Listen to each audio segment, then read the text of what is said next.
The morning sun cast long shadows across Bagram Airfield as Staff Sergeant Maya Torres completed her pre-flight inspection of the C-130J Super Hercules. At 28 years old, she had the quiet confidence of someone who had earned every stripe on her sleeve the hard way. Her dark hair was pulled back in a regulation bun, and her flight suit bore the patches of the 774th Expeditionary Airlift Squadron. Maya ran her hand along the aircraft's fuselage, a ritual she performed before every mission. The metal was cold, solid, reassuring.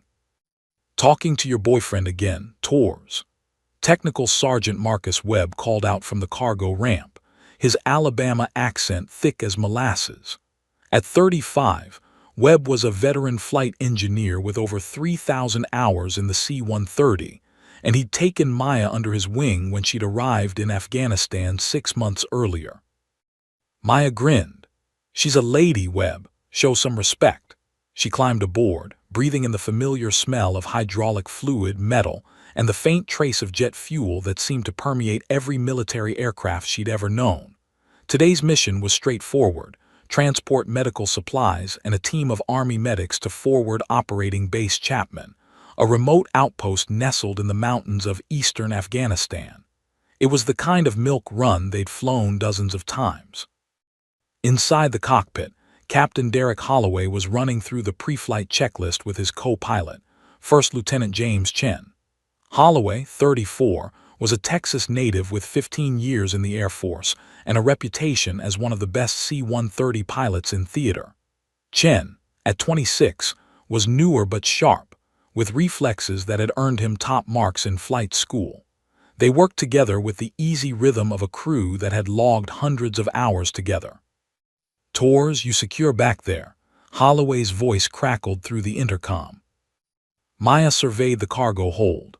The medical supplies were strapped down with precision: boxes of bandages, antibiotics, IV fluids, surgical equipment, everything a Forward Operating Base needed to treat wounded soldiers. She'd triple-checked every restraint, every tie-down point. 6 Army medics were already seated along the web seating, checking their personal equipment. "Cargo secure, sir. We're green." "Outstanding. Webb, how are my engines looking?" "All 4 spinning like butter churns at a county fair, Captain. We're good to go."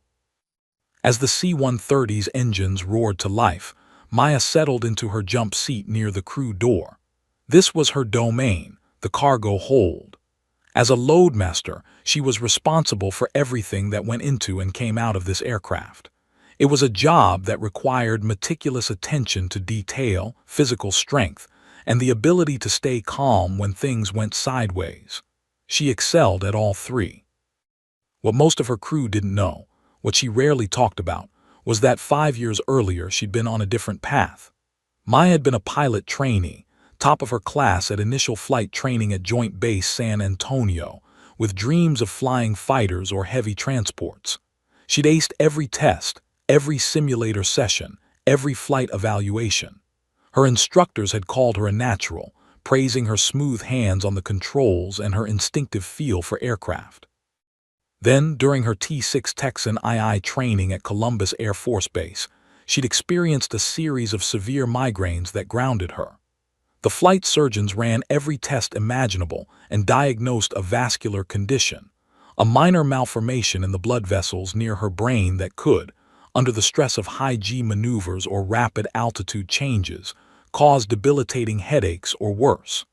The condition wasn't life-threatening, but it was disqualifying.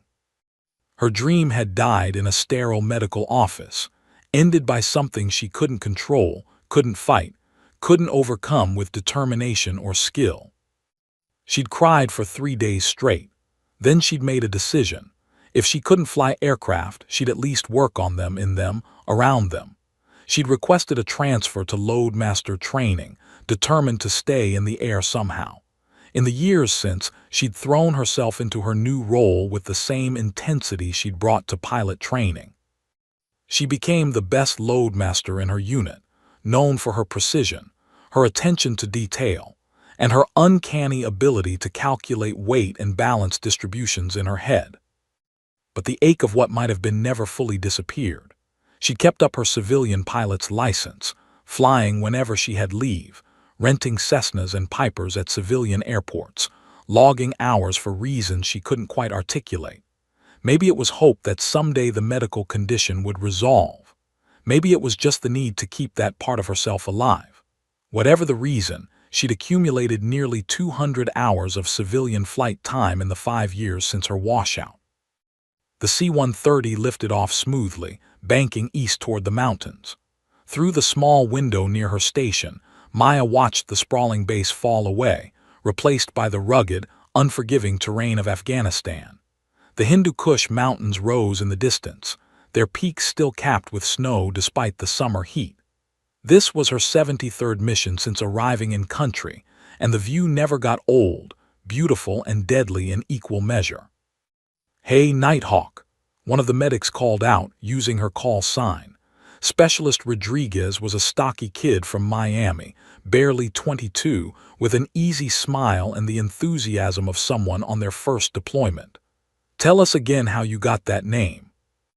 Maya had heard this request a dozen times, but she never minded retelling the story. It was one of the few good memories from her time in pilot training. It was during survival training at Fairchild Air Force Base in Washington.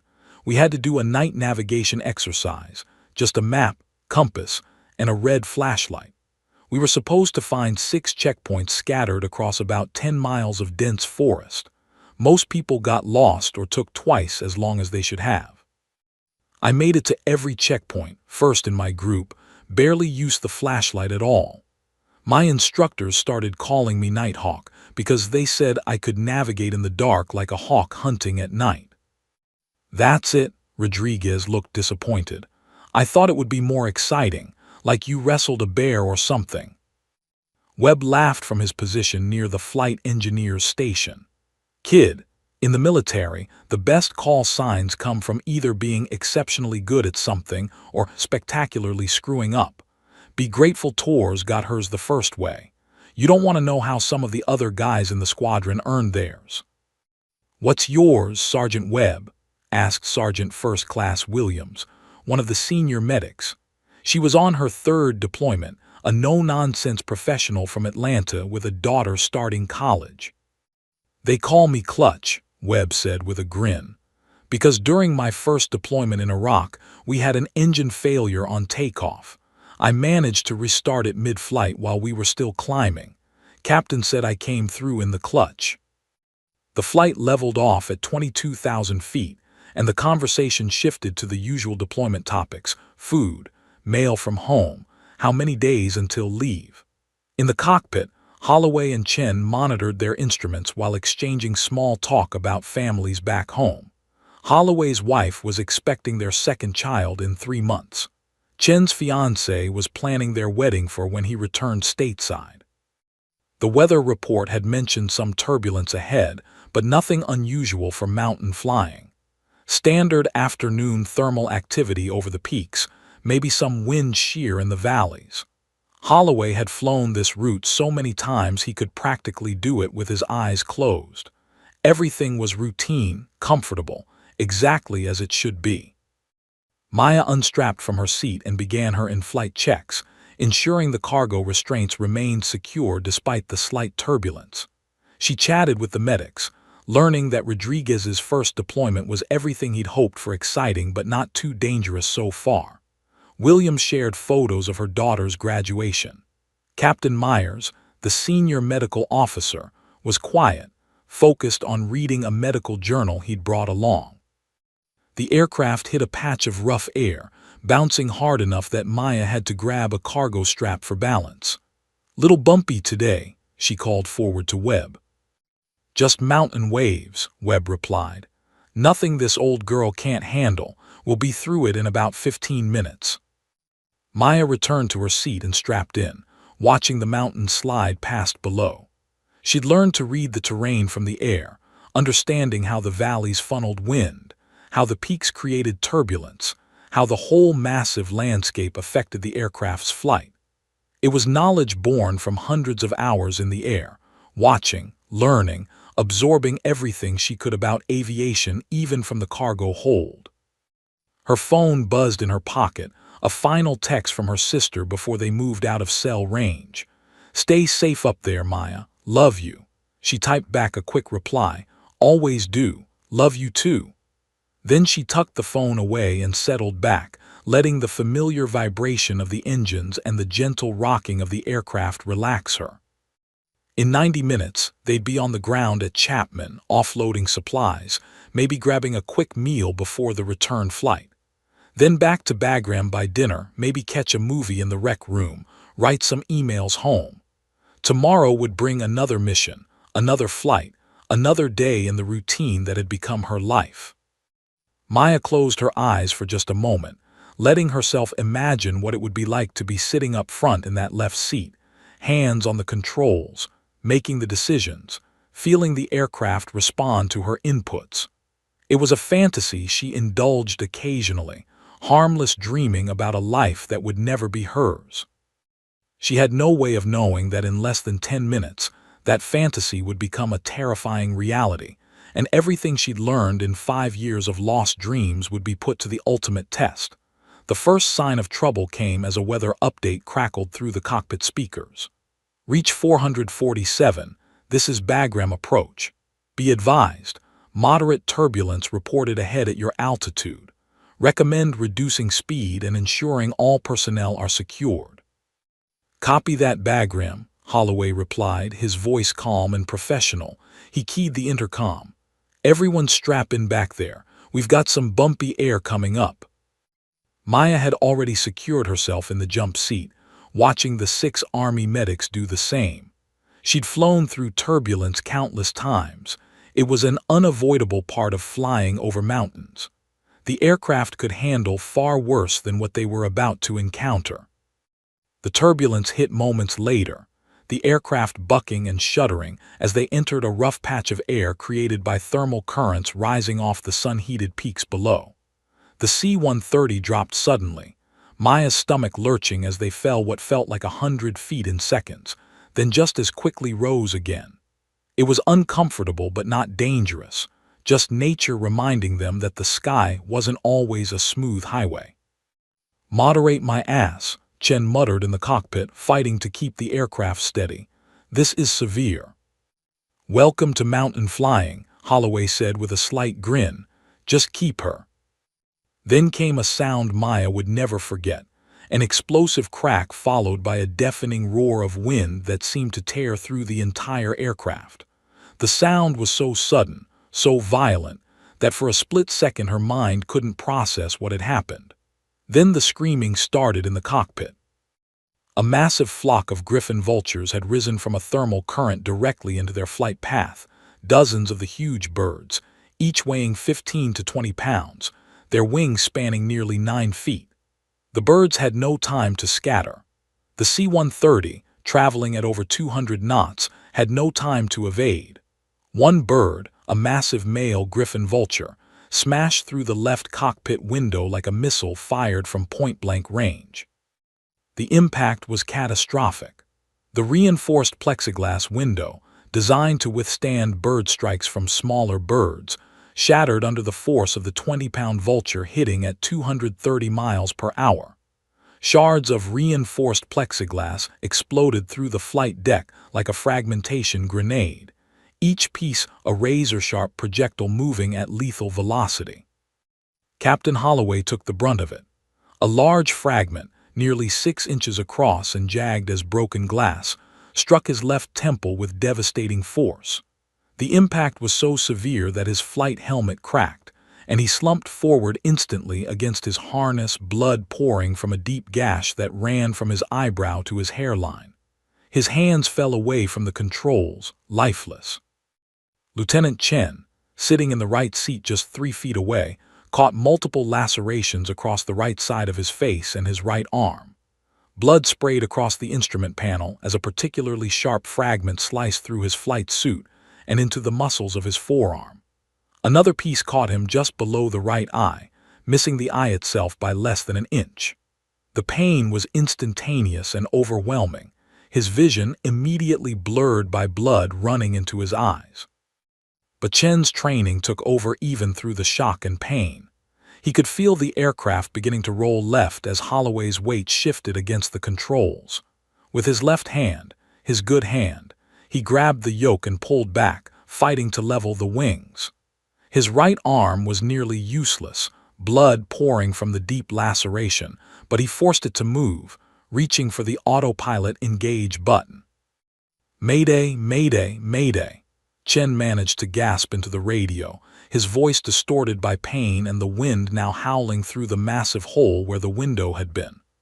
"Bagram approach, reach 447, we've had a catastrophic bird strike, multiple casualties in the cockpit, requesting immediate." His hand found the autopilot button, and he stabbed it desperately. The familiar hum of the autopilot engaging was the sweetest sound he'd ever heard. The aircraft stabilized immediately, the computer taking over the thousands of tiny control inputs needed to maintain level flight. Then Chen's vision began to tunnel. The blood loss was rapid, catastrophic. He could feel consciousness slipping away like water through his fingers. His last coherent thought was that at least the autopilot would hold them steady long enough for someone to figure out what to do. Then his hand slipped from the controls and he slumped in his seat, the world fading to gray and then to black. The howling wind through the shattered window was deafening, a constant scream that filled every inch of the aircraft. In the cargo hold, Maya felt the aircraft lurch violently, first the roll that Chen had arrested, then the sudden stabilization as the autopilot engaged. But something was wrong. She could hear it in the change of engine pitch, feel it in the way the aircraft was flying. The smooth, controlled flight had been replaced by something else.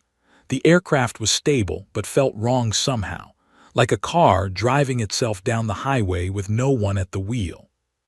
She unstrapped and moved forward, her loadmaster training screaming at her that something catastrophic had just happened. She'd felt bird strikes before, the thump of a bird hitting the fuselage or wings, but this had been different, louder, more violent. Then she saw Technical Sergeant Webb burst from the cockpit, and the expression on his face made her blood run cold. Webb was a veteran of 3 combat deployments, a man who'd seen engines catch fire, who'd flown through enemy fire, who'd dealt with every emergency the aircraft could throw at him. Maya had never seen fear on his face. Until now. "Get the medics up here now," Webb shouted, his voice cracking with urgency. "Both pilots are down. Move, move, move." Maya's heart stopped. Both pilots down. The words didn't make sense. Pilots didn't just go down, not both of them, not at the same time. She spun and shouted to the medical team, who were already unbuckling, grabbing their trauma bags with the practiced speed of professionals who knew that seconds could mean the difference between life and death. Sergeant First Class Williams and Captain Myers rushed forward into the cockpit, pushing past Webb. Maya followed close behind, and when she reached the cockpit doorway, she froze. The scene was a nightmare rendered in blood and broken plexiglass. The left cockpit window was simply gone, replaced by a jagged hole through which the wind screamed with hurricane force. Blood was everywhere, splattered across the instrument panels, dripping down the seats, pooled on the floor. Both pilots were slumped in their harnesses, Holloway completely unconscious, Chen's eyes half open but unfocused. The dead vulture lay in the cockpit footwell, its massive body broken and twisted, feathers everywhere. Shards of plexiglass covered every surface, glinting in the sunlight streaming through the destroyed window. Williams immediately went to work on Holloway, her hands moving with professional precision despite the chaos. She checked his pulse, present but weak, then began assessing his head wound. "Severe head trauma," she called out over the wind. "Possible depressed skull fracture. He's breathing but completely unresponsive. I need pressure bandages now." Captain Myers was working on Chen, tilting his head back to keep his airway clear as blood ran down his face. "Multiple deep lacerations, significant blood loss from the arm wound," Myers reported, his voice clinically detached despite the gore. "He's semi-conscious but fatting fast. Radial pulse is thready. We need to control this bleeding or he's going to bleed out in minutes." Webb was already at the flight engineer's station, his hands flying across the panel as he scanned instruments with frantic intensity. "Autopilot is holding, but we've got damage to multiple systems," he reported, his voice tight with controlled panic. "We're losing cabin pressure slowly through that hole. Engines are stable, fuel is good, but we've got 38 minutes before we need to be on the ground somewhere." Maya stood frozen in the doorway, unable to process what she was seeing. This couldn't be happening. Things like this didn't happen. They flew routine missions, transported cargo, landed safely. This was supposed to be a milk run. But the blood was real, the wind was real, the terror on Webb's face was real. Captain Holloway's eyes suddenly flickered open for just a moment. They were unfocused, glazed with pain and confusion, but there was something behind them, some last desperate attempt at consciousness. He tried to turn his head, tried to focus on something, someone. Blood ran down his face into his mouth. He coughed, spat blood, tried to speak. The words came out as barely more than a whisper, but they cut through the howling wind, through the chaos, through everything. Who can fly?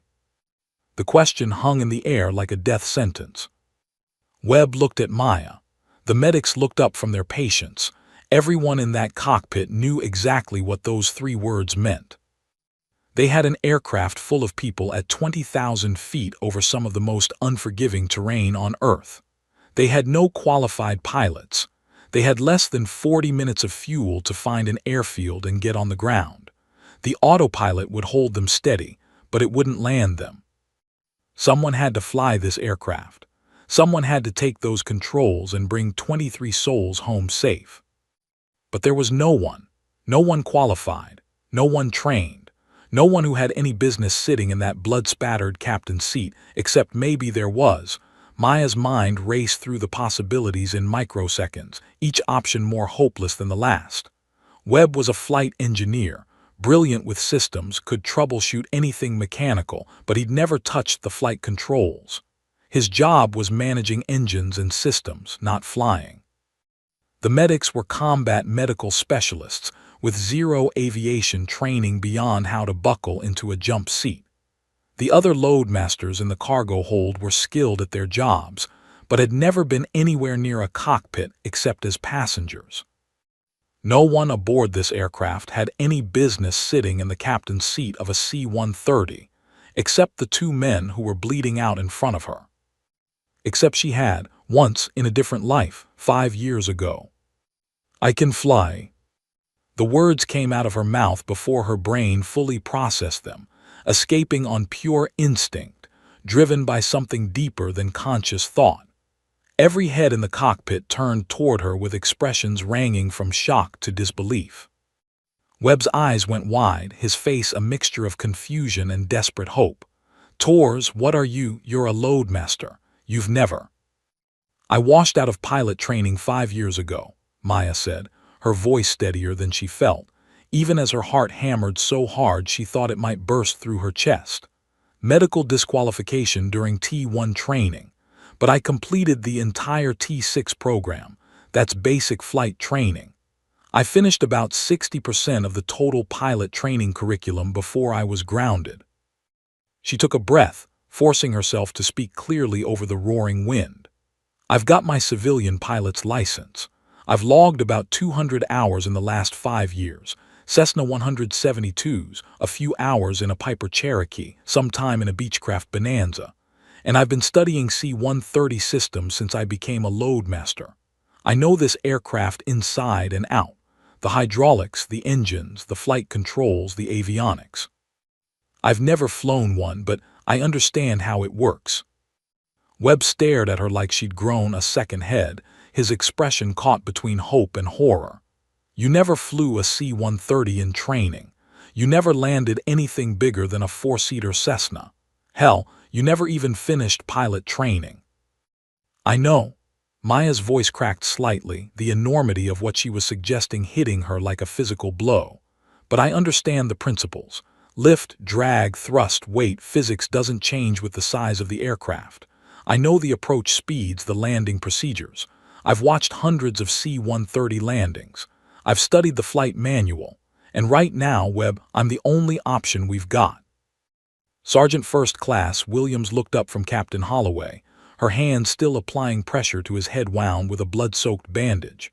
Her face was grim, professional, but Maya could see the fear in her eyes. "These men need a hospital in the next 30 minutes or they're going to die," Williams said flatly. "Holloway's got a depressed skull fracture, and he's showing signs of increased intracranial pressure. Chen's lost at least 2 pints of blood and counting. I don't care who's flying this aircraft as long as someone gets us on the ground. Fast." Captain Myers looked up from Chen, his assessment equally dire. "Agreed. We can keep them alive for maybe 45 minutes with what we've got here. After that, without a trauma surgeon, we're going to lose them both. Someone needs to fly. Now." Webb ran a hand over his face, his expression agonized. As the senior functional crew member with both pilots incapacitated, the decision fell to him. Trust a loadmaster with incomplete pilot training to land an aircraft she'd never flown, or try to talk someone through it over the radio with zero flight experience. Some choice. Either option could kill everyone aboard. "How much of the training did you actually complete?" Webb asked, his voice tight with tension. "Be specific, Tors. I need to know exactly what you can and can't do." Maya forced herself to think clearly, to assess her actual capabilities honestly rather than what she wished she could do. "I completed all of initial flight training, that's the T6 Texan II program. 58 hours of flight time in the T6. I can handle basic aircraft control, takeoffs, climbs, descents, turns, stalls, recovery procedures. I did navigation flights, formation flying, night flying, instrument approaches. I washed out during T1 training before I got certified for heavy aircraft landings, but I completed the ground school for the T1. I understand multi-engine procedures, cockpit resource management, emergency protocols." She paused, then added the most important part. "I've never landed anything heavier than 3,000 pounds. A C-130 weighs about 75,000 pounds right now with cargo and fuel. I've never dealt with that much mass, that much momentum, but I've watched you and the pilots. I've studied the procedures. I've run the scenarios in my head 1,000 times. I know what needs to happen, I've never actually done it." It was insane. They both knew it was insane. The chances of her successfully landing this aircraft were probably less than 50%, maybe less than 30%. But what was the alternative? Webb looked at the 2 bleeding pilots, at the medics working frantically to keep them alive, at the blood-spattered instruments still showing them stable at 20,000 feet, because the autopilot was doing its job. He looked at the fuel gauges showing 36 minutes of flying time remaining. He looked back at Maya. "All right," he said finally, his voice barely audible over the screaming wind. "Get in that seat. I'll be your co-pilot and flight engineer. I'll manage the systems, the engines, the radios. You fly the aircraft. But Tors, if you don't think you can do this, if you have any doubt at all, you tell me right now. Don't lie to me, don't lie to yourself. Can you land this bird?" Maya looked past him at the instrument panel, at the yoke still making tiny movements as the autopilot maintained their course. She thought about every flight simulator she'd sat in during training, every hour she'd logged in civilian aircraft, every C-130 systems manual she'd studied just to feel closer to the dream she'd lost. She thought about the physics equations she'd memorized, the approach procedures she'd reviewed, the emergency checklists she'd read for an aircraft she'd never thought she'd actually fly. She thought about the 23 people aboard this aircraft, the 6 medics who'd trusted their lives to this crew, Webb who'd become like a brother to her, the 2 pilots who were dying because they'd been doing their jobs. She thought about all the people waiting for them at Chapman, depending on these medical supplies. She thought about the families back home who'd get the news if this aircraft went down. "I can do this," she said. She didn't know if it was true. She didn't know if she believed it herself. But she knew it was necessary. She knew that doubt and fear were luxuries she couldn't afford. She knew that someone had to try, and she was the only one who could. As Maya moved toward the captain's seat, she had to step carefully past Captain Myers, who was now working to stabilize Lieutenant Chen for transport. The co-pilot's eyes fluttered open for a moment, struggling to focus through the blood and pain. When he saw Maya, recognition flickered across his face. "Nighthawk," he mumbled through blood-stained lips, his voice barely a whisper. You got this, best stick in the squadron, just like training, you can do this." Then his eyes closed again and Myers cursed under his breath, immediately checking Chen's pulse and breathing. "He's fatting," Myers said urgently. "We need to move him back now. Williams, help me get him stabilized." Together, the two medics carefully extracted Chen from the right seat, supporting his head and injured arm as they maneuvered him out of the cockpit. Maya pressed herself against the bulkhead to give them room, watching as they carried the wounded co-pilot back to the cargo hold where they could lay him flat and work on him properly. Williams had already moved Holloway back there moments earlier. Both pilots now lay on the cargo floor, the medics working on them with desperate intensity, trying to stop bleeding, stabilize vital signs, keep two dying men alive long enough to reach help. Maya returned to the cockpit alone, and suddenly the space felt enormous and terrifyingly empty. She'd been in this cockpit dozens of times before, but always as a visitor, always with qualified pilots in these seats. Now, for the first time, she was alone up here. Alone with the controls, the responsibility, the impossible task ahead. She stood there for a moment, frozen by the enormity of it, her hand gripping the back of the captain's seat. The blood on the seat was still warm. She could see where fragments of plexiglass were embedded in the headrest. The wind howled through the shattered window with relentless fury, cold and loud and terrifying. "Tours," Webb's voice cut through her paralysis. He'd moved to the flight engineer's station and was already pulling up navigation data. "I know you're scared. Hell, I'm terrified. But those men back there are dying and we've got 34 minutes of fuel left. We need to move. Now." Maya took a deep breath, then another. She thought about all the times she'd sat in civilian aircraft, hands on the controls, feeling the machine respond to her inputs. She thought about her instructor's voice during pilot training. Flying is just managing energy. Height is potential energy. Speed is kinetic energy. Your job is to convert one to the other smoothly and deliberately. Do that, and everything else is just details. She slid into the captain's seat, and the world shifted into sharp focus. Maya slid into the captain's seat, and immediately the reality of what she was attempting hit her with crushing, almost physical force. The seat was still warm from Captain Holloway's body heat, a grotesque reminder of how quickly everything had gone wrong. Blood covered the left side of the instrument panel in dark streaks, some of it already drying to a rust-brown color. Shards of plexiglass glinted on the console, on the floor, embedded in the seats.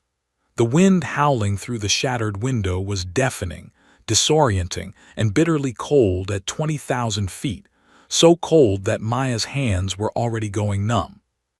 Her hands found the yoke, and she felt it trembling with the small, constant inputs the autopilot was making to keep them stable. The yoke was larger than anything she'd trained on, covered in switches and buttons she'd studied but never touched. It felt foreign and familiar at the same time, like meeting a person you'd only known through photographs. She'd never touched these controls before. Not once. Not in training, not in simulation. Everything she knew came from books, observations, mental rehearsals, and imagination. Webb dropped into the flight engineer's seat behind and between the two pilot positions, immediately beginning to scan gauges with frantic intensity. "Okay, first things first," he said, forcing his voice to remain calm and professional. "Don't touch anything yet. The autopilot is holding us steady at 20,000 feet, heading 270, speed 210 knots. We've got about 34 minutes of fuel remaining at current consumption. The nearest suitable airfield is Bagram. We just came from there, but it's our best option. Distance is about 80 nautical miles, which puts us at 42 minutes of flight time at this speed and altitude." Maya's stomach dropped like a stone. We don't have 42 minutes, we've got 34. We will if we optimize everything perfectly, Webb said, already pulling up navigation data on his display. We need to descend to a more fuel-efficient altitude, adjust our speed, fly the most direct route possible. But there's no margin for error. None.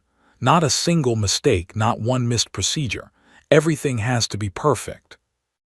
Maya felt her breathing accelerate, felt panic trying to claw its way up her throat. Perfect.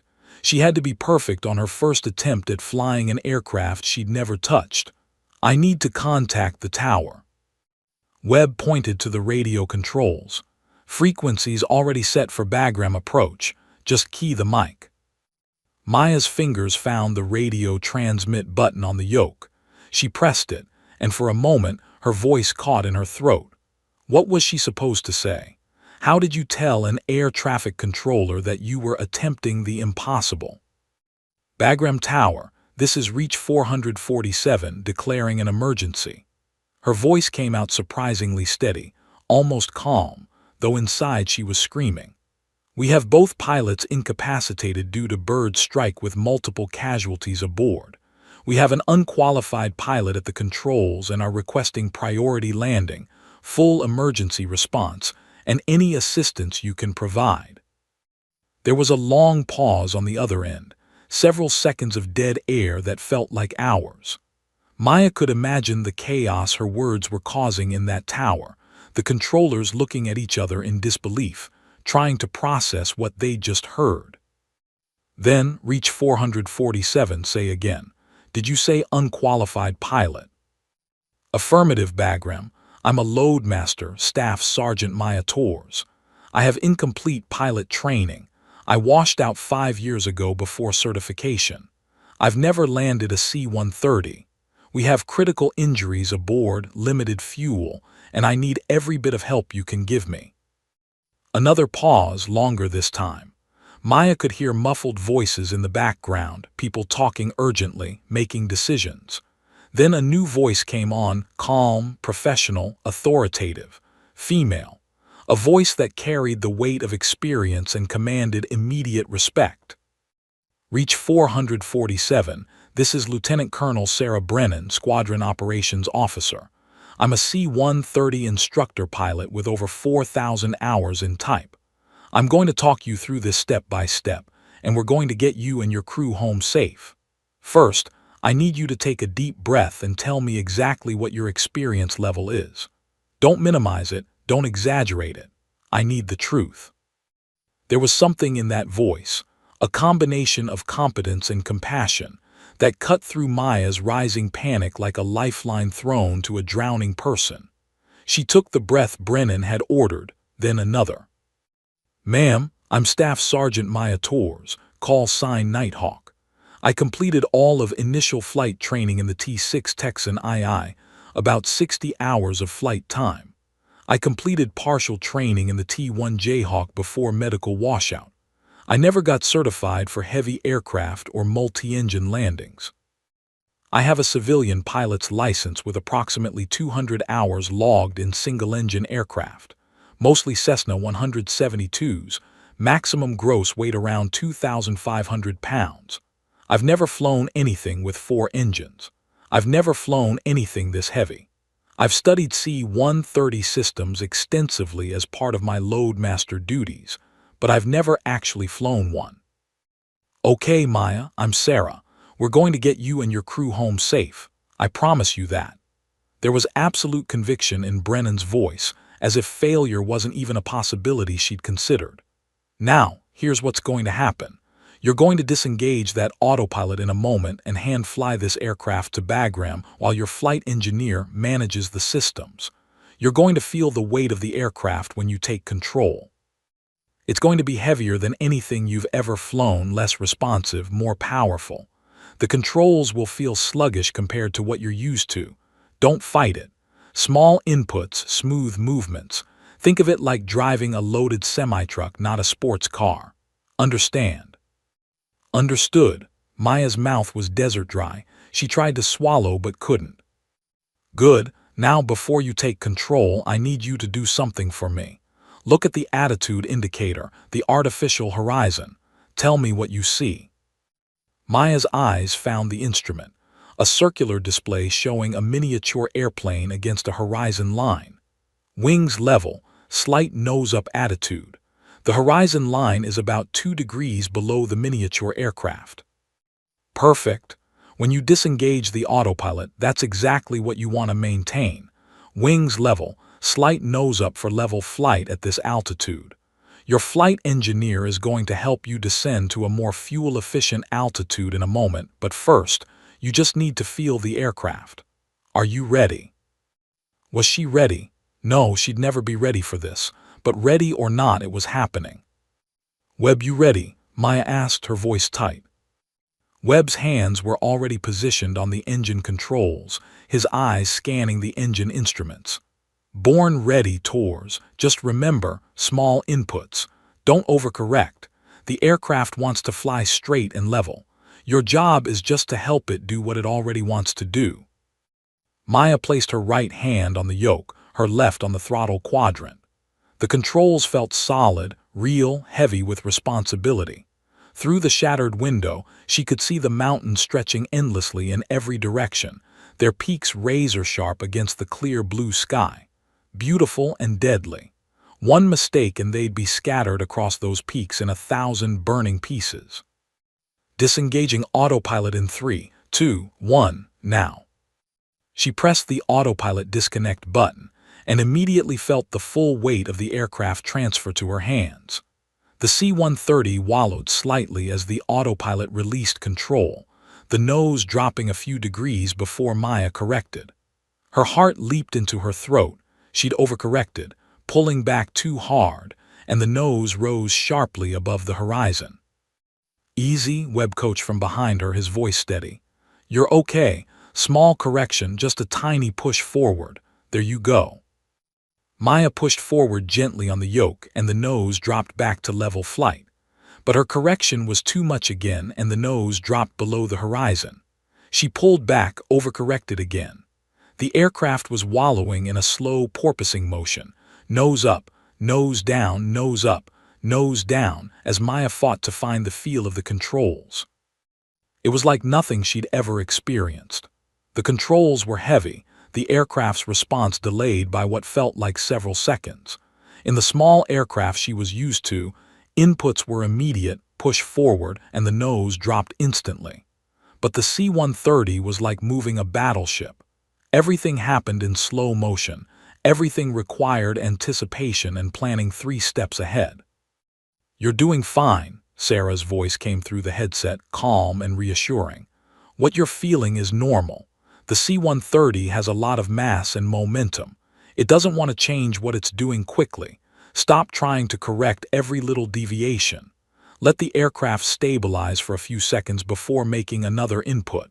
Small corrections, then wait and see what happens.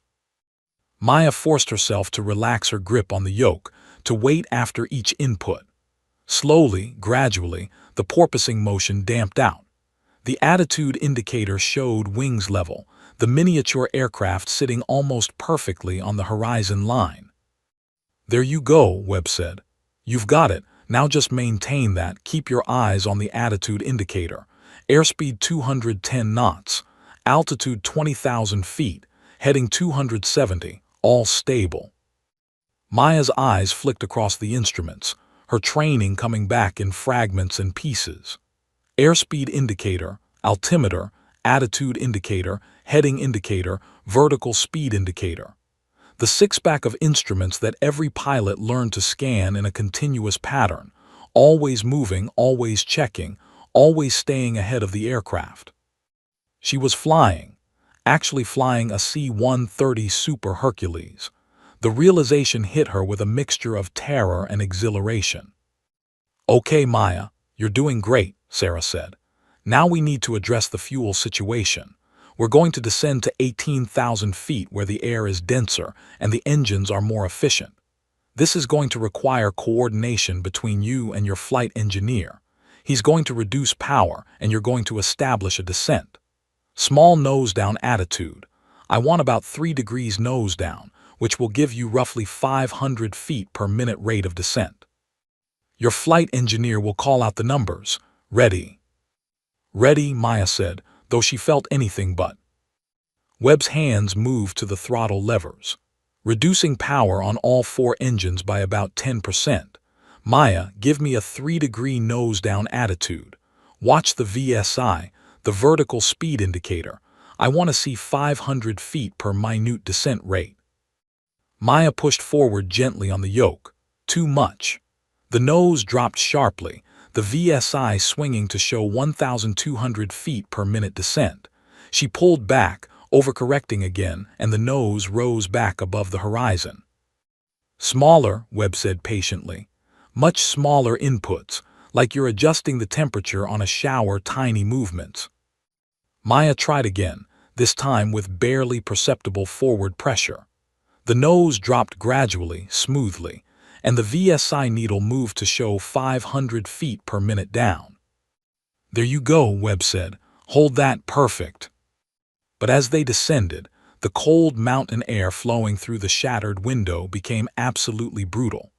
Maya's hands were going numb on the controls despite her flight gloves, and she had to keep flexing her fingers to maintain feeling and grip. Her eyes were watering from the relentless wind, making it hard to read the instruments clearly. Her face felt frozen, her ears aching from the cold and the constant roar. This was going to be the longest 30 minutes of her life. If she even had 30 minutes, if the fuel lasted, if she didn't make a fatal mistake, if the damaged aircraft held together. Too many ifs, too many ways to fail. But failure wasn't an option. 23 people were counting on her. She had to succeed. She had to. At 18,000 feet, the turbulence returned with a vengeance that caught Maya completely off guard. The C-130 bucked violently as they descended into a layer of severe mountain wave activity, the aircraft dropping suddenly as if an invisible hand had shoved it downward, then just as quickly rising on a powerful updraft. Maya's stomach lurched with each jolt, and she fought desperately to keep the wings level.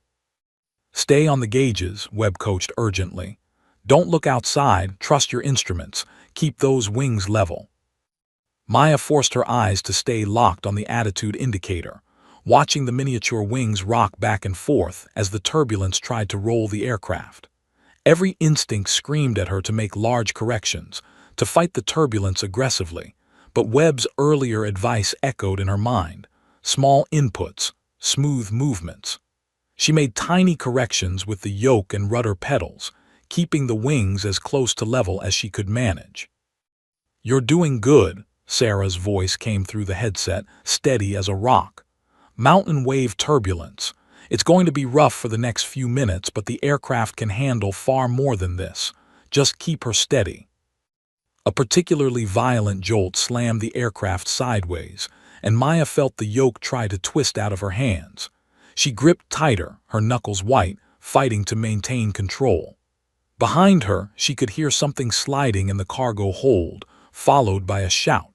She prayed it wasn't one of the injured pilots, prayed the medics had them secured properly.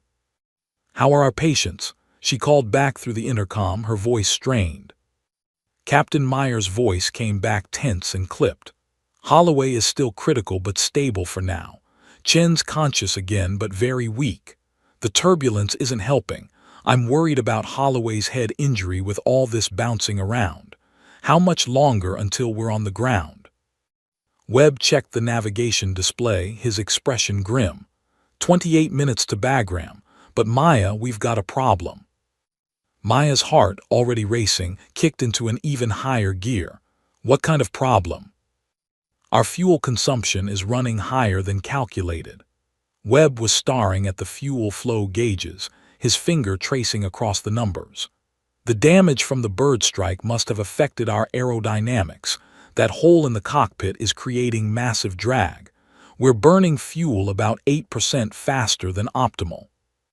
Sarah's voice came immediately, sharp with concern. How much faster? Give me exact numbers. At current consumption rate, we've got maybe 26 minutes of fuel remaining, Webb reported. We need 28 minutes to reach Bagram. We're going to be cutting it extremely close, and that's assuming everything goes perfectly from here on out.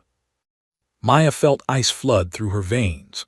Close meant they might not have enough fuel for a go-around, a second approach attempt if the first landing failed. They'd get exactly one chance to land this aircraft, or they'd be gliding a 75,000-pound machine into the mountains with no power, no options, and no hope. "We'll make it work," Sarah said firmly, though Maya could hear the tension beneath her professional calm. "Maya, I need you to start a very gentle descent. We're going to coast down gradually to save fuel. Every foot of altitude you give up now is potential energy you can convert to distance later. Webb, start giving her descent rates. We're going to fly the most fuel-efficient profile possible." For the next 15 minutes, Maya flew the most precise flight profile of her life. Webb called out speeds and descent rates with mathematical precision, and Maya followed his instructions to the letter, making tiny adjustments to maintain exactly the parameters he specified. Every degree of nose attitude mattered. Every knot of airspeed counted. Every foot of altitude was precious. The turbulence gradually lessened as they descended through 14,000 feet, and Maya felt her control of the aircraft becoming more natural, more intuitive. She was starting to feel the rhythm of it, understanding how the heavy transport wanted to fly, learning to anticipate its responses rather than just reacting to them. Her hands were still freezing from the wind through the broken window, but she'd learned to ignore the discomfort, to focus entirely on the instruments and the feel of the controls. Then at 12,000 feet, disaster struck again. The damaged cockpit window, which had been cracked and shattered but still partially intact in its frame, suddenly developed new fracture lines with a sharp cracking sound that cut through even the roar of the wind. Maya's eyes snapped to the window and watched in horror as spiderweb cracks spread across the remaining plexiglass like lightning frozen in ice. "Webb," Maya shouted, pointing at the spreading cracks with one hand while keeping the other locked on the yoke. Webb's face went completely white as he saw what was happening. Oh God! If that window fails completely at this altitude and airspeed, we could have explosive decompression. The pressure differential could rip the whole front section of the cockpit open. We'd lose control completely. "What do we do?" Maya's voice cracked with fear. "We need to depressurize the cabin gradually," Webb said, already reaching for the cabin pressure controls. "Equalize the pressure between inside and outside so there's no differential if that window fails completely. But it means we'll all be breathing thin air until we get lower. Everyone's going to feel it." Webb was already manipulating the pressurization controls, venting cabin pressure in a controlled manner. Maya felt her ears pop painfully as the pressure dropped. Within seconds, her head began to ache as the thinner air meant less oxygen reaching her brain. Breathing became noticeably more labored, each breath feeling like it wasn't quite enough. "Everyone in the back, we're depressurizing," Webb called through the intercom. "Get on supplemental oxygen if you need it. This is to prevent catastrophic structural failure." The cracks in the window continued spreading, a spiderweb of fractures growing before Maya's eyes like some kind of malevolent living thing. She could see through the cracks to the mountains below, and suddenly those mountains looked much closer than they should be, the rocky peaks sharp enough to tear metal apart. "Sarah, our situation just got worse," Maya reported, fighting to keep her voice steady. "The damaged window is failing and we've had to depressurize. I'm getting lightheaded." "Copy that. You're at 12,000 feet now. You should have enough oxygen to function, but it's going to be uncomfortable. Focus on your breathing, slow and deep, don't hyperventilate. Webb, how's she doing on the controls?" "Steady as a rock," Webb confirmed, and Maya could hear the pride in his voice despite the fear. "She's a natural, Sarah. If she survives this, the Air Force needs to put her through pilot training again." "When she survives this," Sarah corrected firmly. "Not if. When. Maya, you're doing everything right. 23 minutes from touchdown. I'm going to walk you through the landing checklist now while you've got time to think and prepare. When we get close, things are going to happen very fast and I need you ready for every step. Can you do that?" Maya's vision was slightly blurry from the altitude, the wind in her eyes, and the tears that kept forming from the brutal cold. But she gripped the yoke tighter and forced herself to focus. "I'm ready." As Sarah began walking through the landing procedures, gear extension at 1,000 feet, flap settings at different airspeeds, final approach speed of 130 knots, power management, flare technique, Maya repeated each item, committing them to memory. It was overwhelming. There were so many steps, so many things that had to happen in perfect sequence. Gear down and locked, flaps to approach setting, then full. Maintain airspeed, watch the glide path, manage the descent rate, flare at 50 feet. Deploy reversers after touchdown, maximum braking. One mistake in any of those steps could kill them all. "Sarah, I need to know something," Maya said during a brief pause in the checklist review. Her voice was quiet, almost lost in the wind. "If this doesn't work, if I can't land this aircraft, I need to know there's a backup plan for the people aboard." There was a long silence on the radio. Maya could almost feel Sarah choosing her words carefully. Then Sarah's voice came back, quieter than before, stripped of the instructor's professional confidence and replaced with simple human honesty. "Maya, there is no backup plan. You're going to land that aircraft because 23 people are counting on you and because you're capable of it. I've been listening to you fly for the last 20 minutes. You've got good hands, good instincts, good judgment. You're making the right decisions. You can do this. You're going to do this." Maya wanted to believe her. God, how desperately she wanted to believe her. But through the cracked, failing window, she could see the mountains passing below, peaks that could tear an aircraft apart in seconds, valleys filled with rocks and trees that would show no mercy to a crashing plane. She'd never felt so small, so inadequate, so terrified in her entire life. "Coming up on the Bagram corridor," Webb announced, his voice pulling her back to the present. 15 minutes to touchdown. Fuel is critical. We've got maybe 17 minutes remaining. We're going to make it, but just barely." 15 minutes. 15 minutes until she'd either pull off the impossible or kill everyone aboard.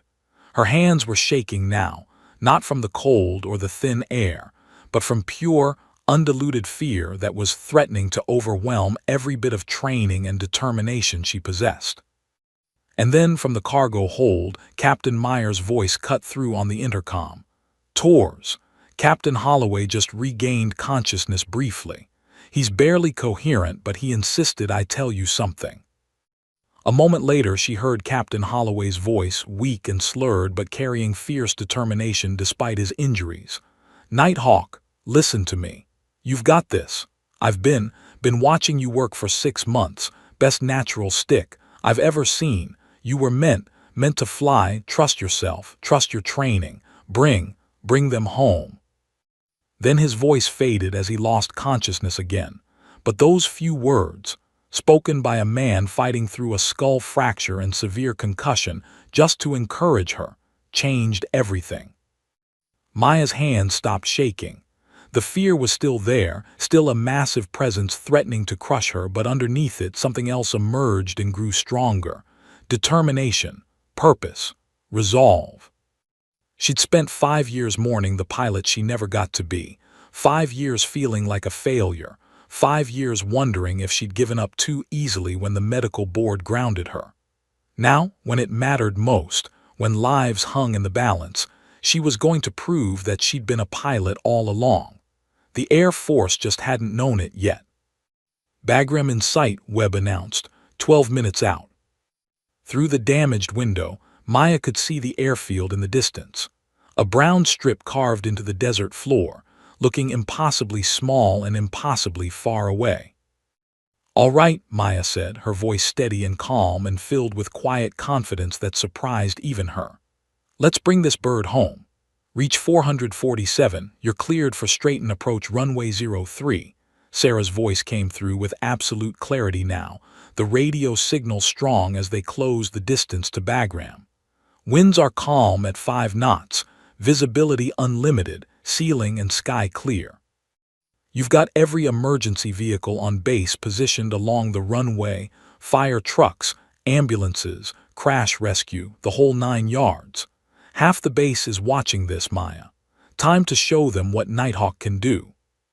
Maya began her descent toward Bagram, and with each 1,000 feet she lost, the ground rose to meet her with terrifying speed. The mountains that had seemed distant and abstract at 20,000 feet were now close enough to see individual rocks and trees. The desert floor that had been a vague brown expanse was now revealing details. Roads, buildings, vehicles that looked like toys from this altitude, but were growing larger with every passing second. At 8,000 feet, Webb began calling out the landing checklist items, his voice methodical and calm despite the tension radiating from every word. Landing gear. Maya's hand found the gear lever on her right side, a large T-shaped handle. She pulled it down, and immediately a grinding, rumbling sound reverberated through the entire aircraft as the massive landing gear began extending from the wheel wells. The nose gear deployed first, then the main gear, two massive assemblies, each carrying multiple wheels designed to support the 75,000-pound aircraft. 3 green lights appeared on the instrument panel, confirming all gear were down and locked. Gear down and locked, 3 green, Maya reported, her voice steady. Good, Sarah confirmed. You should feel the aircraft want to pitch nose down slightly as the gear creates drag. Don't fight it too much, just trim it out. You'll need to add a little power to maintain airspeed. Maya felt exactly what Sarah had described, the nose wanting to drop as the gear acted like giant speed brakes. She pulled back slightly on the yoke and nudged the throttles forward, feeling the 4 turboprop engines respond with increased power. The airspeed stabilized at 160 knots. Flaps to approach setting, Webb called out next. Maya's left hand found the flap lever and moved it to the first detent. She felt the aircraft shudder slightly as the wing flaps extended into the airstream, changing the wing's shape and creating more lift and more drag. The nose pitched down more aggressively, and the airspeed began to bleed off. Flaps approach, speed 160, Maya reported. She was having to make constant small adjustments now, throttle, yoke, rudder, keeping everything balanced and coordinated as the aircraft's flight characteristics changed with each configuration change. Looking good, Maya, Sarah coached. You're 5 miles out on glide path on speed. The runway is at your 12 o'clock straight ahead. Do you have it in sight? Through the cracked, damaged window, Maya could see it now, a long gray strip cutting through the brown desert, growing larger with every second. Runway in sight. Outstanding. Now comes the hardest part, just keeping it steady. Small corrections, stay ahead of the aircraft. You've got a slight crosswind from the right, so you'll need to crab into it slightly. Just a few degrees of heading correction to keep tracking straight toward the runway. But Maya was already feeling the crosswind pushing them left, and she was fighting it instinctively, applying right rudder and a slight bank to the right to compensate. It was exactly like the crosswind landings she'd practiced in the Cessna, just scaled up to an aircraft 30 times heavier. The physics were the same. The principles were identical. 4,000 feet, 3 miles out, Webb called, his eyes locked on the instruments. Fuel is critical. We've got maybe 6 minutes remaining, descending through 4,000 feet. 6 minutes. And they needed at least 5 to get on the ground, maybe more if anything went wrong. No margin at all. Reduce speed to 140 knots, Webb instructed. Maya eased back on the throttles, feeling the aircraft slow. But as the speed decreased, the controls felt even more sluggish, even less responsive. Every correction took longer to take effect. The aircraft felt heavy, reluctant, like it was fighting her inputs. 3,000 feet, 2 miles out, speed 140, on glide path. Flaps full, Webb commanded. Maya moved the flap lever to the full extension position, and the aircraft's entire character changed dramatically. The nose pitched up sharply, the deck angle increasing as the fully extended flaps created massive lift and drag. The rate of descent increased from 500 feet per minute to over 700 feet per minute. Maya's stomach lurched at the sudden change. Speed 130 knots. Rate of descent 700 feet per minute, Webb called out. Too fast on the descent, Sarah said immediately. You're coming down too steep. Add a touch of power, bring it back to 500 feet per minute. Maya's left hand pushed the throttles forward slightly. The 4 turboprop engines responded with a surge of power, and the descent rate decreased. But now her airspeed was increasing to 145 knots. She pulled back the throttles slightly. Now the descent rate increased again to 650 feet per minute. It was a constant, exhausting balancing act, throttle and pitch, each affecting the other, each requiring compensation. Too much power and they'd overshoot the runway threshold. Too little power and they'd hit short, slamming into the ground before the runway. Too fast and they wouldn't be able to stop. Too slow and they'd stall and drop like a stone. 2,000 feet, 1 mile out. Maya, you're high. You're above the glide path by about 50 feet. Maya's heart jumped. She was coming in too high. If she didn't correct, she'd overshoot the runway threshold and land long, maybe too long to stop the aircraft before running out of runway. At 75,000 pounds with all this momentum, they needed every foot of that runway. She pushed the nose down slightly, increasing the descent rate to 800 feet per minute, trying to get back on the correct glide path. That's too much descent, Webb said, real tension creeping into his voice for the first time. You're going to hit hard at that rate. I don't have a choice, Maya gritted out through clenched teeth. If I don't lose this altitude now, we'll land halfway down the runway and run off the end. I'd rather hit hard than not stop at all. Sarah's voice cut through the argument. She's right, Webb. Better to land hard and early than soft and long. Maya, you're making the right call. Keep that descent rate, but be ready to flare when I tell you. 1,000 feet, half-mile out.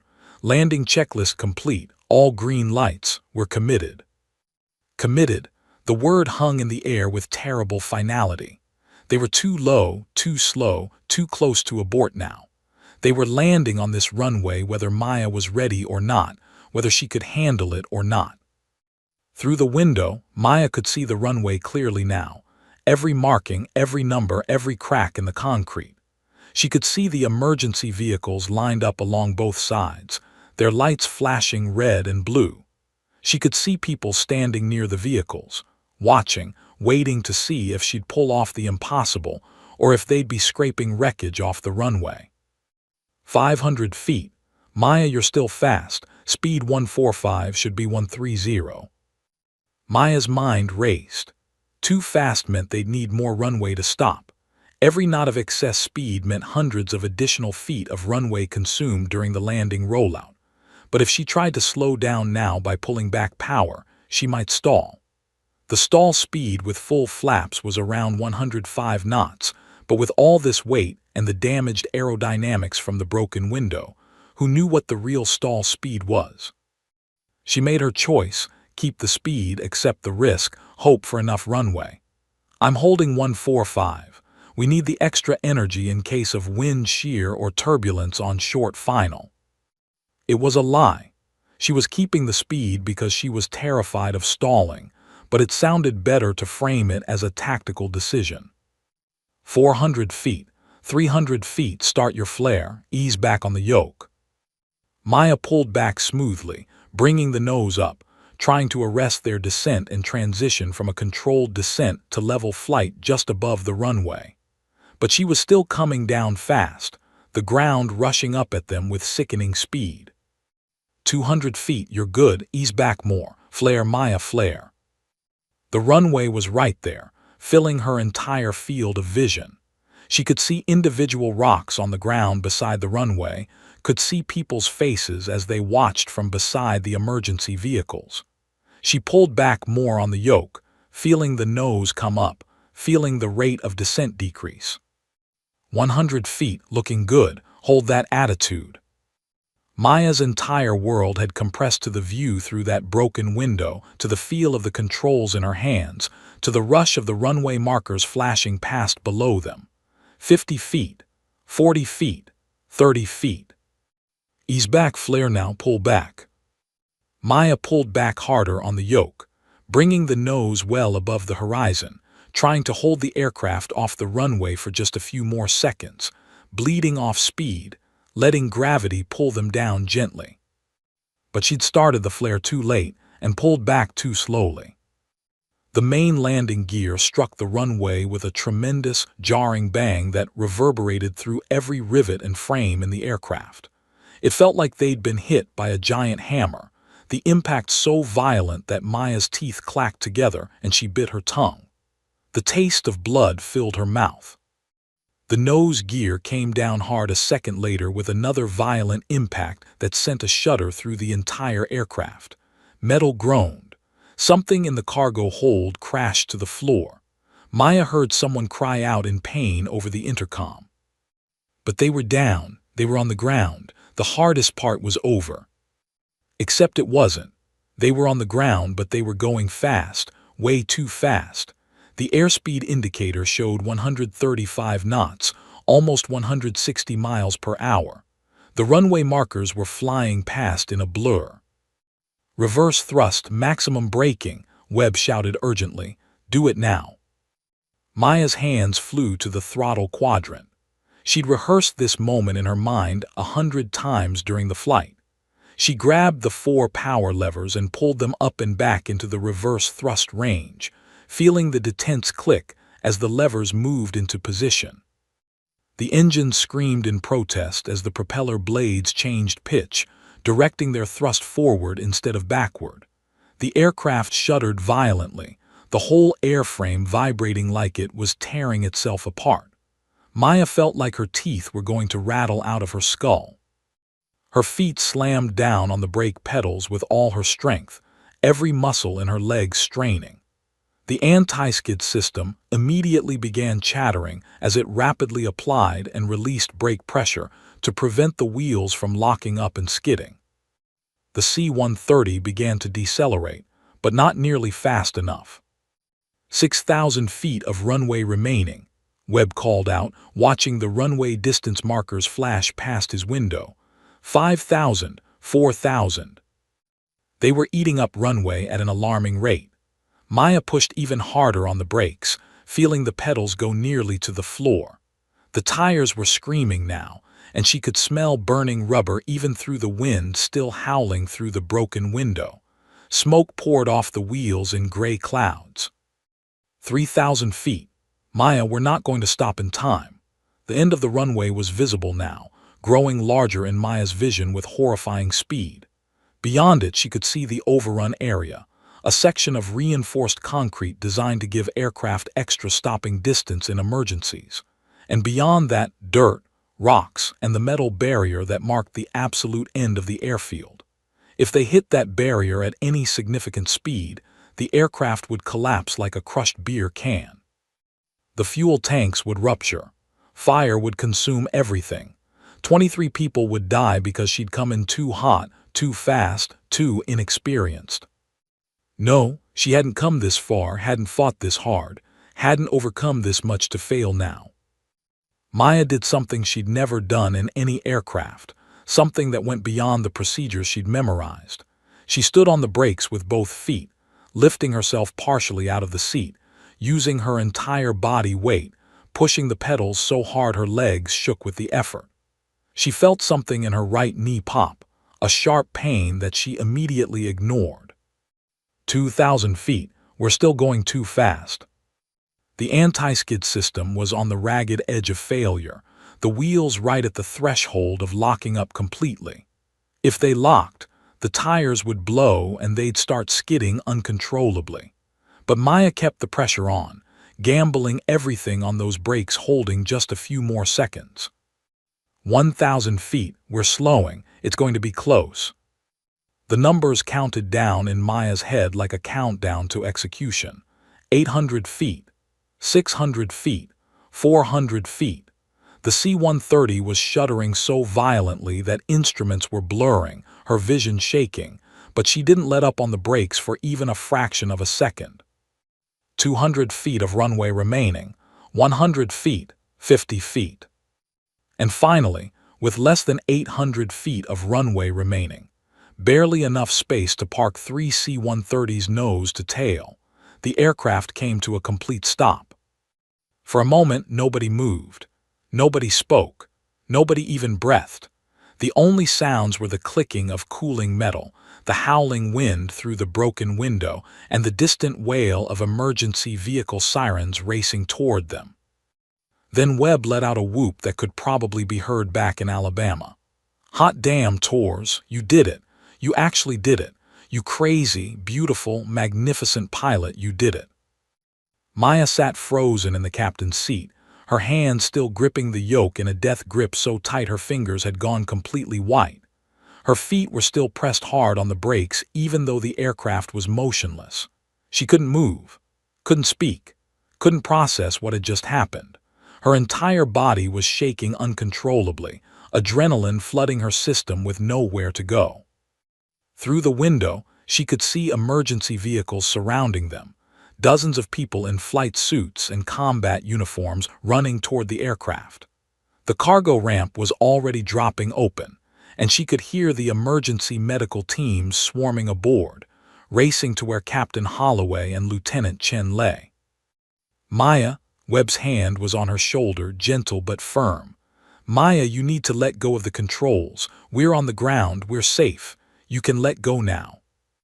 But Maya's hands wouldn't respond.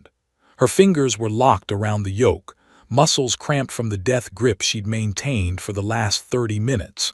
Webb had to physically pry her fingers open, one at a time, until finally her hands came free. She tried to stand, but her legs wouldn't support her. They'd turned to jelly, all the strength that had been holding her upright suddenly gone. She collapsed back into the seat, her vision tunneling, the cockpit spinning around her. "Get me a medic up here," Webb shouted. "Tors is going down." One of the emergency responders climbed into the cockpit moments later, a young Air Force paramedic who took one look at Maya and immediately began assessing her. "Ma'am, can you hear me? Can you tell me your name?" "Tors," Maya managed to gasp. "Staff Sergeant Maya Tors." Her chest felt tight, like iron bands were wrapped around her ribs. She couldn't get enough air, couldn't breathe deeply, couldn't fill her lungs no matter how hard she tried. "You're hyperventilating," the paramedic said calmly, professionally. He'd clearly seen this before. "What you're feeling is completely normal. It's an adrenaline crash after extreme stress. Just match my breathing, okay? In through your nose for 4 counts, hold for 4 counts, out through your mouth for 4 counts. Watch me. In 2, 3, 4. It took several minutes before Maya's breathing normalized and the shaking subsided enough for her to think clearly. The medic wanted to put her on a stretcher, standard procedure for anyone involved in an aircraft emergency, but she refused adamantly. She had to see her crew, had to know that everyone was really okay, had to confirm with her own eyes that the impossible thing she'd just done had actually worked. The medic finally relented, but insisted on staying close as Maya stumbled out of the cockpit and down the cargo ramp on unsteady legs. The scene on the tarmac was organized chaos that assaulted her senses. Captain Holloway and Lieutenant Chen were already being loaded into separate ambulances, medical teams working on them with practiced efficiency and urgent intensity. The 6 Army medics were standing nearby in a tight group, looking shaken but unharmed, their faces pale but their bodies whole. Specialist Rodriguez saw Maya first and immediately broke away from the group, running over and grabbing her in a fierce hug that nearly knocked her over. "You saved our lives. Holy shit, Nighthawk, you actually flew us home. You're a goddamn hero." The others crowded around instantly, all talking at once, hands reaching to pat her shoulders, voices overlapping in a cacophony of gratitude and disbelief and relief. Maya couldn't process any of it. She felt disconnected from her body, watching the scene from a distance like she was observing someone else's life. Then she saw Lieutenant Colonel Sarah Brennan pushing through the crowd. The woman who had talked her through the landing was shorter than Maya had imagined during those tense radio conversations. Maybe 5'6", around 40 years old, with gray-streaked brown hair pulled back in a tight bun, and the confident bearing of someone who'd spent decades in the cockpit. Her flight suit showed the wear of countless hours in the air, and her eyes were sharp, intelligent, kind. Sarah stopped in front of Maya, and for a moment they just looked at each other. Two pilots, separated by rank and experience but connected by the shared understanding of what had just happened in the sky. Then Sarah did something unexpected. She came to attention and rendered a sharp, perfect salute, a formal salute from a lieutenant colonel to a staff sergeant, which violated every protocol in the book but was clearly intentional and meaningful. "That was the gutsiest thing I've ever witnessed in 20 years of flying, Sergeant Torres," Sarah said, her voice carrying clearly despite the chaos around them. "In 2 decades of aviation, through combat deployments, through training accidents, through every kind of emergency you can imagine, I have never seen anything like what you just did. You are a pilot, Maya, not because of any certificate or wings on your chest, but because of what you just proved in the air. You're a pilot in the truest, deepest sense of the word." Maya returned the salute shakily, her hand trembling as it moved to her forehead. "I couldn't have done it without you talking me through every step, ma'am. You saved us as much as I did." "Maybe," Sarah said, dropping the salute and extending her hand. Maya shook it, and Sarah's grip was firm, warm, real, grounding. "But I wasn't the one with my hands on the controls. I wasn't the one making life-or-death decisions every second. I wasn't the one who had to feel that aircraft, understand it, fly it with no training and no practice. That was all you." Sarah's expression softened slightly. "Come on, let's get you debriefed and checked out by medical. You've got a long day ahead of you still." The next few hours blurred together in an exhausting haze. Maya had to recount every detail of the flight multiple times to different officers, each one recording her statement for the official investigation that would inevitably follow. She was poked and prodded by doctors who declared her physically fine, except for a strained knee and some bruised ribs from her harness, but they recommended observation for shock and psychological trauma. Through it all, she kept asking about Holloway and Chen, but nobody seemed to have concrete answers. Finally, around 1900 hours, 7 in the evening, she got real information. Captain Holloway had been rushed into emergency surgery immediately upon arrival at the base hospital. He had a depressed skull fracture where the plexiglass fragment had struck him, along with severe concussion and significant brain swelling. The surgeons had to relieve the pressure on his brain, a delicate procedure that took over 4 hours, but the neurosurgeon was cautiously optimistic. Barring complications, Holloway should make a full recovery, though he'd need months of rehabilitation. Lieutenant Chen had required over 150 stitches for the multiple lacerations across his face and arm. He'd lost nearly 3 pints of blood, dangerously close to the threshold where survival becomes uncertain. But the rapid treatment by the Army medics during the flight, followed by immediate transfusions upon landing, had saved his life. He was stable, conscious, and expected to make a complete recovery, though his face would carry scars for the rest of his life. Both men would be medevaced to Landstuhl Regional Medical Center in Germany within 24 hours for continued specialized care. When Maya finally made it back to her quarters around 2200 hours, she thought she'd collapse immediately into bed and sleep for a week. Her body was exhausted beyond anything she'd ever experienced, every muscle aching, her hands still trembling with residual adrenaline. But when she lay down and closed her eyes, sleep wouldn't come. Every time she closed her eyes, she saw the blood-spattered cockpit, felt the yoke heavy and unresponsive in her hands, saw the runway rushing up to meet them too fast, too steep, heard the sickening bang of the hard landing, felt the terror of watching the end of the runway approach while they were still going too fast to stop. She kept replaying every decision, every input, every moment. Had she started her descent too early? Should she have come in slower despite the risk of stalling? Could she have landed softer? Should she have deployed the reversers sooner? Was the hard landing her fault? Had she damaged the aircraft with her inexperience? Had she hurt anyone with that violent touchdown? The what-ifs and second-guessing spiraled endlessly through her mind, giving her no peace. Around midnight, there was a knock on her door. She opened it to find Technical Sergeant Webb standing there with 2 cups of coffee from the all-night galley, still in his flight suit, looking as exhausted and wired as she felt. "Figured you couldn't sleep either," he said simply. They sat outside her quarters on a concrete bench, drinking the coffee and watching the distant lights of aircraft taking off and landing. The normal rhythm of the base continuing despite the extraordinary thing that had happened that afternoon. Life going on. "You know," Webb said after a long silence, staring into his coffee cup like it held answers to questions he hadn't asked yet, "I've been flying for 15 years. 3 combat deployments, over 3,000 hours in the air, been through more emergencies than I can count on both hands. Engine failures, hydraulic problems, electrical fires, ground fire, you name it.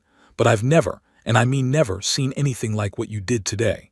Most pilots with thousands of hours would have crashed that aircraft.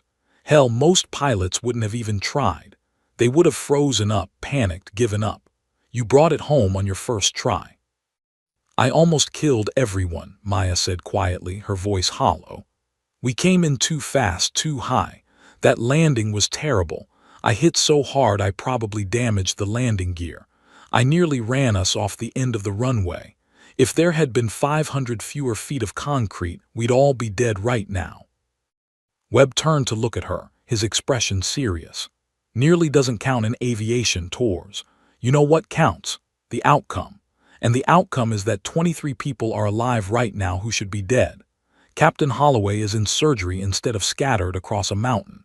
Chen is getting stitched up instead of being zipped into a body bag. Those 6 medics are calling their families to tell them they're okay instead of their families getting visits from casualty notification officers. That's what counts." He paused, then added more softly, "You made mistakes. Of course you did. You'd never flown that aircraft before. But you also made 100 correct decisions under impossible pressure with incomplete training and no room for error. You adapted, you learned on the fly, you kept your head when most people would have lost it. That's what separates real pilots from people who just happen to have licenses." Maya wanted to believe him. She wanted to accept that she'd done well, that she'd succeeded, that she had something to be proud of. But all she could feel was the lingering terror and the crushing weight of how close they'd come to disaster. "Get some rest, Tors," Webb said, standing up and draining the last of his coffee. "Tomorrow's going to be intense. The wing commander wants to see you. There'll be more debriefings, probably some people from Air Force Safety. And," he paused, a slight smile crossing his tired face, "you're probably going to get a medal. They don't give loadmasters the Distinguished Flying Cross for nothing." After he left, Maya sat alone for a while longer, watching the stars wheel slowly overhead. The same stars that had looked down on her desperate flight, on her terror, on her triumph. They seemed different now somehow, though she couldn't articulate why. 2 weeks later, Maya stood at attention in a ceremony hangar at Bagram Air Base. The space was packed with what seemed like half the base. Her entire squadron, the Army medical team she'd saved, crews from other units who'd heard the story that had spread like wildfire through the base and beyond, even some brass from headquarters who'd flown in specifically for the ceremony. At the front of the hangar sat Captain Derek Holloway in a wheelchair, his head still heavily bandaged but his eyes clear and focused for the first time since the accident. Lieutenant James Chen stood beside him in his dress uniform, the right side of his face still showing the angry red scars from the lacerations, but healing well. Both men had insisted on being present despite their injuries, had fought their doctors and signed waivers to be here. The base commander, a 2-star general with 30 years of service, stepped forward with a blue velvet box in his hands. Inside, Maya could see the distinctive medal, the Distinguished Flying Cross, one of the highest honors the Air Force could award for extraordinary achievement in aerial flight.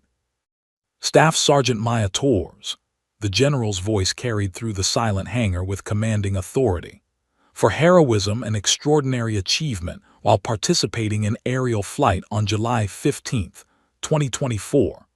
When both pilots of your aircraft were incapacitated due to catastrophic bird strike, you voluntarily assumed control of the aircraft despite incomplete pilot training and no qualification in type.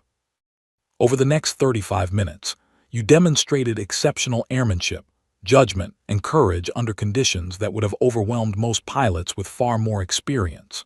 Through precise aircraft control and sound decision-making, you successfully landed a severely damaged C-130J Super Hercules, directly saving 23 lives and preserving a valuable military asset.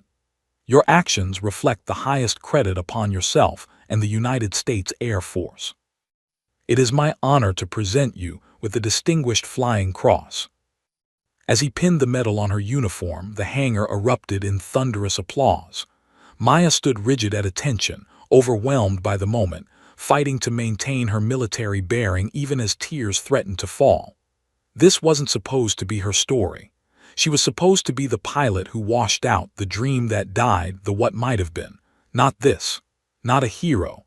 Not someone who saved lives. But the weight of the medal on her chest said otherwise. The ceremony wasn't over. Lieutenant Colonel Sarah Brennan stepped forward next, carrying a different kind of package, a leather flight jacket, clearly new, the leather still stiff and unmarked by wear. "Sergeant Torres," Sarah said, and Maya could hear genuine emotion beneath her professional tone. "There's another matter we need to address.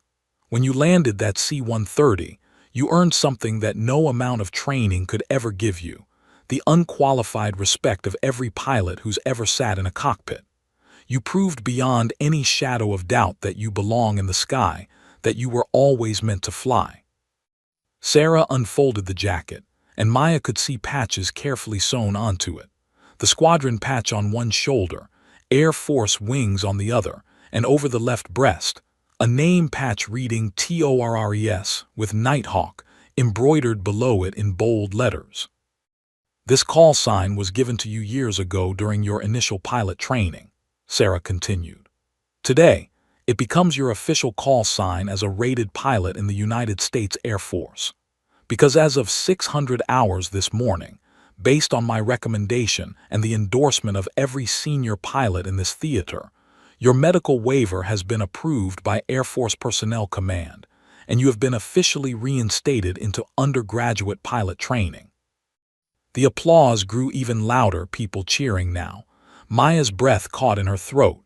The dream she'd mourned for 5 years, the career path she'd accepted was forever closed, was suddenly open again. They were giving her a second chance. "Furthermore," Sarah said, raising her voice to be heard over the noise, "I have submitted a request to be your primary instructor when you return to flight school. I want to be there when you get your wings. The real ones. The ones you've already earned but haven't been officially awarded yet." Now Maya couldn't stop the tears. They ran freely down her face as Sarah helped her into the flight jacket, the leather settling onto her shoulders with a weight that felt like destiny finally catching up to where she was supposed to be. Then Captain Holloway wheeled himself forward. It took tremendous effort for him to stand, and Lieutenant Chen had to help support him, but he straightened to his full height despite the obvious pain it caused. "Nighthawk," he said, his voice still slightly slurred from the head injury but strong with conviction and emotion. "You saved my life. You saved all our lives. I told you in that cockpit that you had the best natural stick I'd ever seen, and I meant every word. I've flown with hundreds of pilots over my career, experienced aviators, combat veterans, people with thousands of hours. And what you did with zero time and type under those conditions scared out of your mind. It's the most impressive flying I've ever witnessed." He extended his hand and Maya took it, gripping tight. "Thank you, sir," she managed to say through her tears. "Thank you for believing in me when I didn't believe in myself." Always, Holloway replied. Then he grinned despite the obvious discomfort from his injuries. Just promise me one thing. Next time you're flying, make sure I'm safely on the ground watching, not bleeding in the back of your aircraft, okay? The tension broke, and everyone laughed, the sound washing over Maya like a wave of acceptance and belonging. After the ceremony, there was a reception with food and drinks, people wanting to shake her hand, hear the story firsthand, take photos with the hero of Bagram. Maya endured it for about an hour before the overwhelming attention became too much. She needed space, needed air, needed to process everything that had happened. She slipped away and found herself walking to the flight line, where a C-130 was being prepped for an evening cargo mission. She stood there in her new flight jacket, the distinguished flying cross on her chest, watching the crew perform the same pre-flight inspection she'd done thousands of times as a loadmaster. The crew chief noticed her and walked over, recognition dawning on his face. "You're Nighthawk, right? Tours. Hell of a thing you did, ma'am.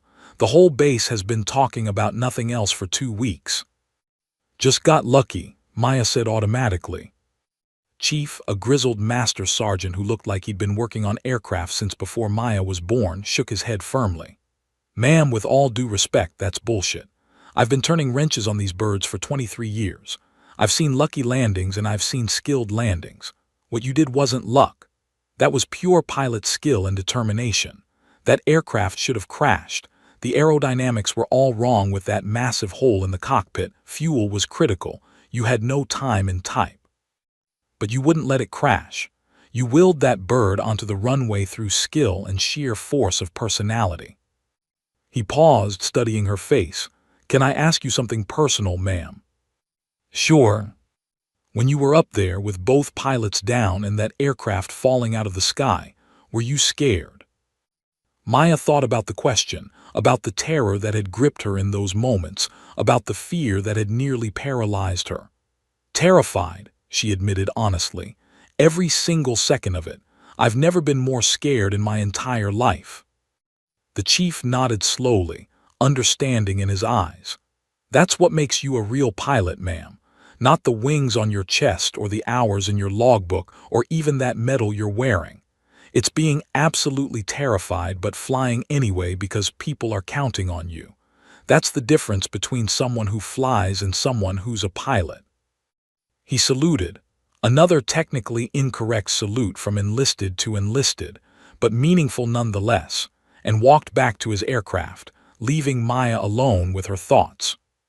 She stood there as the sun set, painting the Afghan sky in brilliant oranges and purples, watching the C-130 taxi out for its mission. And for the first time since the emergency landing, she felt something other than fear and doubt and second-guessing. She felt peace. She felt right. She felt like she was exactly where she was supposed to be, doing exactly what she was meant to do. 6 months later, Maya stood in a different hangar at Columbus Air Force Base, Mississippi, back where her original dream had died 5 years earlier. She was in her class a dress uniform, the distinguished flying cross prominently displayed above her other ribbons, her hair perfectly arranged, her shoes polished to a mirror shine. The flight school commander stood at the podium, addressing the graduating class of pilot trainees. Maya's class. The class she'd finally completed after returning to finish what she'd started. "And in conclusion," the commander said, his voice carrying through the assembled crowd of families, instructors, and fellow students, "I want to recognize one member of this class whose journey to this moment has been extraordinary. Second Lieutenant Maya Tours washed out of this very program 5 years ago due to circumstances beyond her control, but she didn't let that define her. She didn't let it stop her from serving, from learning, from growing, from staying connected to aviation in any way she could." Maya stood as her name was called, walking to the front where the commander waited with the silver pilot's wings she dreamed about for so many years, the wings that represented everything she'd lost and fought to regain. "And then," the commander continued, "when the moment came that tested everything she'd learned, every skill she'd developed, Every ounce of courage and determination she possessed, she rose to meet it in a way that has become legendary in Air Force aviation.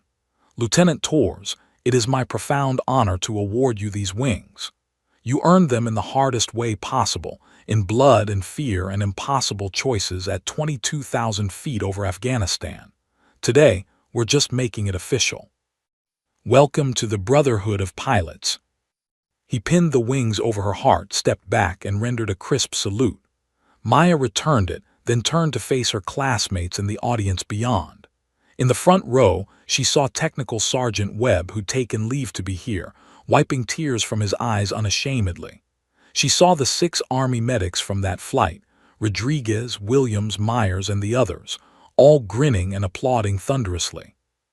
She saw Sarah Brennan, her instructor throughout this second attempt at pilot training, standing proud and beaming. And she saw Captain Derek Holloway, fully recovered now and back on active flying status, standing at attention in his dress uniform. Lieutenant James Chen stood beside him, the scars on his face now faded to thin white lines but still visible, still a permanent reminder of that day. When Maya's eyes met theirs, both men smiled and saluted together, a gesture of respect from fellow pilots to one who'd proven herself in the crucible of emergency. After the ceremony ended and the formal photographs were taken, Maya found herself surrounded by well-wishers again, but this time it felt different. These weren't people amazed by what she'd survived. These were fellow pilots welcoming her to their ranks as an equal. Sarah pulled her aside when the crowd thinned. "So," she said with a knowing smile, "I hear you've been offered a position as a C-130 instructor pilot at Little Rock Air Force Base. That's where we train new C-130 pilots fresh out of flight school. It's a prestigious assignment for a brand new pilot." Maya nodded, still trying to process the opportunity. They said my experience with emergency procedures and systems knowledge would make me valuable for teaching students, but I just got my wings today. Becoming an instructor seems premature. "Are you kidding?" Sarah laughed. "Maya, you've got more real-world C-130 experience in the worst possible conditions than most pilots accumulate in years of normal flying. You know what it takes to fly when everything goes wrong, when all the procedures break down, when it's just you and the aircraft and your skill. That's exactly what students need to learn." She paused, her expression becoming more serious. "I've also been assigned to Little Rock. We'll be working together, training the next generation of cargo pilots, teaching them not just how to fly, but how to handle the moments when everything falls apart. Sound good?" "Sounds perfect," Maya said honestly. Her phone buzzed with a text. It was from Captain Holloway. "Heard through the grapevine you're going to Little Rock. Guess what? Just got my orders. I'm being assigned there too as a standardization and evaluation pilot. Looks like I'll be flying with Nighthawk after all. Try not to scare me this time." Maya laughed and typed back, "No promises, sir." Another text arrived, this one from Chen. "Congratulations, Lieutenant. Still can't believe the loadmaster who saved my life is now going to be an instructor pilot. The irony is not lost on me.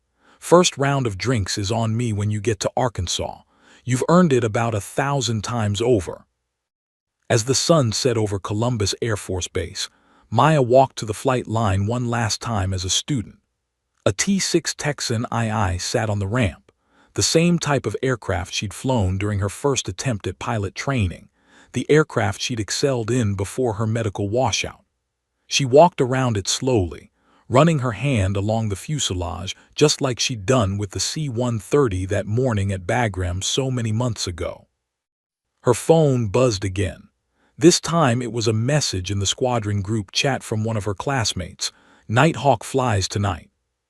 She smiled, touching the silver wings on her chest, wings she'd earned twice, once in the traditional way through study and skill and determination, and once before that in blood and terror and impossible choices. Both times counted. Both times mattered. Both times had proven the same essential truth. Maya Torres wasn't someone who'd almost been a pilot. She wasn't someone who'd washed out and gotten a second chance. She wasn't defined by failure and redemption. She was a pilot, had always been a pilot, would always be a pilot. The Air Force just hadn't known it yet that morning when she'd climbed aboard a routine cargo flight to Forward Operating Base Chapman. But when Captain Holloway had asked that desperate question, "Who can fly?" and she'd answered, "Call sign Nighthawk," everything had changed. Not because she'd suddenly become something she wasn't before, but because she'd finally proven to the world what she'd always known in her heart. She belonged in the sky, and now, finally, officially, permanently, she had the wings to prove it. Second Lieutenant Maya, Nighthawk Tours, put on her flight jacket, walked to her car, and drove away from Columbus Air Force Base for the last time as a student. In 3 weeks, she'd report to Little Rock Air Force Base to begin her new assignment as a C-130 instructor pilot.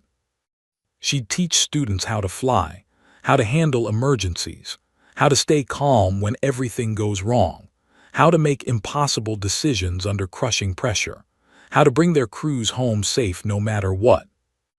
And sometimes, when students doubted themselves, when they thought they couldn't handle the aircraft or the responsibility or the weight of lives depending on them, she'd tell them about a loadmaster who'd never flown a C-130 before, who took the controls when both pilots went down, who landed 75,000 pounds of damaged aircraft with 23 souls aboard on her first try because there was no other choice. She'd tell them that when the moment comes, when someone asks who can fly, and everyone is counting on you, you find out what you're really made of. And she'd tell them that the answer is always the same. You can, you will, because you're a pilot. That's what the wings mean.